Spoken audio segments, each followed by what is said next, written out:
Hello മക്കൾസ്, Onam exams ഒക്കെ കഴിഞ്ഞ് നിങ്ങൾ സെലിബ്രേഷൻ മൂഡിലാണ്, വെക്കേഷൻ മൂഡിലാണെന്ന് എനിക്കറിയാം. പൊളിച്ചെടുക്ക്, അടിപൊളിയാക്ക്.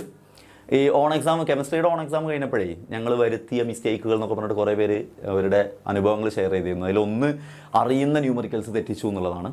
വളരെ സിമ്പിളായിട്ടുള്ള ന്യൂമറിക്കൽ പോലും അറിയാണ്ട് തെറ്റിച്ചു. പിന്നെ എക്സാമുകളിൽ നിന്ന് പുറത്തിറങ്ങിയപ്പോഴാണ് മനസ്സിലായത്. ചില ആളുകൾ പറഞ്ഞത് ചില തിയറികളൊക്കെ ഞാൻ കൃത്യമായിട്ട് പഠിച്ചു വെച്ച് പോയിരുന്നു, അത് അങ്ങോട്ടും ഇങ്ങോട്ടും മാറി. ഫാരഡേസിലോ എഴുതേണ്ടതിന് പകരം കൊളാഷസിലോ എഴുതി ആ സംഭവങ്ങൾ പറഞ്ഞിട്ടുണ്ട്. പിന്നെ ചില ലോസൊക്കെ പകുതിക്കെത്തും, ചില തിയറികളൊക്കെ പകുതിക്കെത്തിയിട്ട് ബാക്കി മുന്നോട്ട് പോകാൻ പറ്റാത്ത അവസ്ഥ വന്നതുണ്ട്. പഠിച്ച് തീരാത്ത, അത് മെയിനായിട്ട് പറഞ്ഞ കുറേ പേരുണ്ട്. DNF വരെ എത്തിയിട്ടുള്ളൂ, അതുവരെ പഠിച്ച് തീരാത്തൊരവസ്ഥ പറഞ്ഞവരുണ്ട്. അങ്ങനെ കുറേ മിസ്റ്റേക്കുകൾ പറഞ്ഞിട്ടുണ്ട്. മക്കളെ, നിങ്ങൾ ആദ്യം ആലോചിക്കേണ്ടത്, നിങ്ങൾ ഈ മിസ്റ്റേക്കുകളൊന്നും നിങ്ങൾ ടെൻഷൻ അടിച്ച് എന്തോ ചെയ്യുന്നും വേണ്ട. നിങ്ങൾ ആദ്യം മനസ്സിലാക്കേണ്ടത് ഈ ഓൺ എക്സാം എന്ന് പറയുന്നത് തന്നെ എന്തിനാണെന്നറിയോ? ശരിക്കും ഇനി അടുത്ത വരാനുള്ള എക്സാമും അതിൻ്റെ ശേഷം വരുന്ന ഫൈനൽ എക്സാമായ പബ്ലിക് എക്സാം, അതിലേക്കുള്ള ഒരു ടെസ്റ്റാണിതല്ല, അതിലേക്കുള്ള ഒരുക്കങ്ങളാണ്. അപ്പോൾ ഈ എക്സാംസിന് നിങ്ങൾക്ക് വന്ന മിസ്റ്റേക്കുകൾ നിങ്ങളൊന്ന് ലിസ്റ്റ് ചെയ്യുക. ഞാൻ ഇന്ന മിസ്റ്റേക്കുകളൊക്കെ വരുത്തിയിട്ടുണ്ട്, അതൊക്കെ ഒന്ന് ലിസ്റ്റ് ചെയ്തിട്ട് അടുത്ത എക്സാം ആകുമ്പോഴേക്കും അതൊക്കെ പരിഹരിക്കുമെന്ന് കൃത്യമായിട്ട് നിങ്ങൾ ഉറച്ചെന്നെ നിങ്ങളുടെ മനസ്സിനോട് പറയാം, അതെനിക്ക് പരിഹരിക്കണം. അല്ല, ആ പ്രശ്നം എനിക്ക് ഓൾറെഡി ഉള്ളത്, എക്സാമുകളിൽ എത്തുമ്പോൾ തെറ്റിക്കുന്നത് എനിക്ക് ഓൾറെഡി, അത് അങ്ങനെ തന്നെ പോയിക്കോളും എന്നല്ല. അത് പരിഹരിക്കാൻ എന്നെക്കൊണ്ട് കഴിയുന്ന രൂപത്തിൽ പരിഹരിക്കും.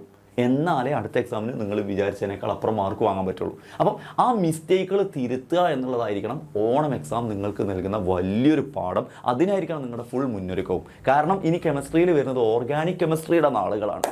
ഓർഗാനിക് കെമിസ്ട്രി പൊളിച്ചടുക്കി പഠിക്കാനുള്ളതാണ് നമുക്ക്. അപ്പം നിങ്ങൾ നിങ്ങളുടെ ഭാഗത്തു നിന്നുള്ള സമയവും കാര്യങ്ങളൊക്കെ കൊടുത്ത് പഠിച്ച് തന്നെ സെറ്റാക്കണം. നിങ്ങളൊന്ന് ആലോചിച്ച് നോക്കിയേ, ഒരു ചാപ്റ്റർ, ഇനിയിപ്പോൾ നമ്മൾ പുതിയതായിട്ട് പഠിക്കാൻ പോകുന്ന ചാപ്റ്റർ എന്ന് ചോദിച്ചോ, ആ ഒരു ചാപ്റ്റർ നിങ്ങൾ ആദ്യം ഒന്ന് കേൾക്കുന്നു, പഠിക്കുന്നു, സ്കൂളിൽ നിന്ന് എവിടുന്നാണെങ്കിലും ആദ്യം ഒന്ന് പഠിക്കുന്നു.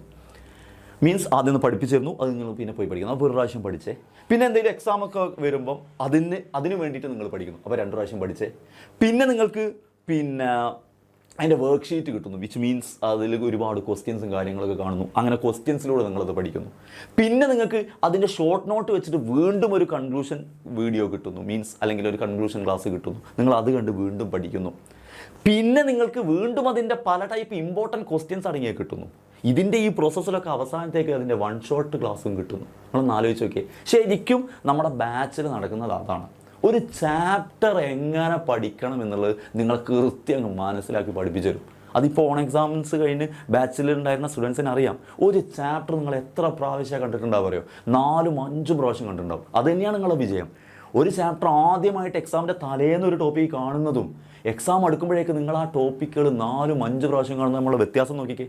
ആ വ്യത്യാസം എനിക്ക് തോന്നുന്നു എക്സാംസ് ടഫായിരുന്നു സാറേ, പക്ഷേ എനിക്ക് ഈസി ആയിട്ട് എഴുതാൻ പറ്റിയെന്ന് മെസ്സേജ് അയച്ച ഒരുപാട് പേരുണ്ട്. അത് ഇതുകൊണ്ടാണ് അവർക്ക് ഈസി ആയിട്ട് എഴുതാൻ പറ്റിയെന്നുള്ളത്. ഇത്രയും പ്രാവശ്യം അവർ ചെയ്ത് പഠിച്ച് സെറ്റായതാണ്. അങ്ങനെ ഒരു ടൈപ്പ് ക്വസ്റ്റ്യൻ നമുക്കൊരു പ്രശ്നമല്ല.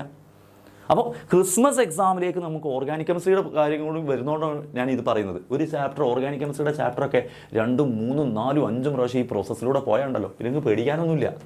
സോ നിങ്ങൾ അത്രയും ആത്മാർത്ഥമായിട്ട് ആഗ്രഹിച്ച് നിങ്ങൾക്ക് കെമിസ്ട്രിയൊക്കെ പഠിക്കും. കെമിസ്ട്രിയുടെ കാര്യത്തിൽ മാത്രമല്ല, എല്ലാ സബ്ജക്റ്റിലും പഠിക്കാൻ ആഗ്രഹിക്കുന്നുണ്ടെങ്കിൽ നിങ്ങൾ നിർബന്ധമായിട്ടും നിങ്ങൾ ഒരു പേടിയും കൂടാണ്ട് ഒരു ധൈര്യത്തോടു കൂടി നിങ്ങൾക്ക് നമ്മുടെ ബാച്ചിൽ ജോയിൻ ചെയ്യാം. കാരണം നിങ്ങൾ ഒരു ചാപ്റ്റർ 1 അല്ല 2 അല്ല 3 അല്ല 4-5 പ്രാവശ്യം ആ ചാപ്റ്ററിലൂടെ കയറി ഇറങ്ങുകയാണ് നിങ്ങൾ. എന്നിട്ട് അവസാനം അതിൻ്റെ ക്വസ്റ്റ്യൻസ്, പല ടൈപ്പ് ക്വസ്റ്റ്യൻസ്, പല രൂപത്തിലുള്ള ക്വസ്റ്റ്യൻസ്, എത്ര ക്വസ്റ്റ്യൻസാണ് നിങ്ങൾ ചെയ്യാമെന്ന് അറിയാം. അത് കഴിയുമ്പോഴേക്ക്, അതൊക്കെ കൂടെ കഴിയുമ്പോഴേക്ക് നിങ്ങളങ്ങ് സെറ്റായിട്ടുണ്ടാവും. അപ്പോൾ അത് മറക്കണ്ട.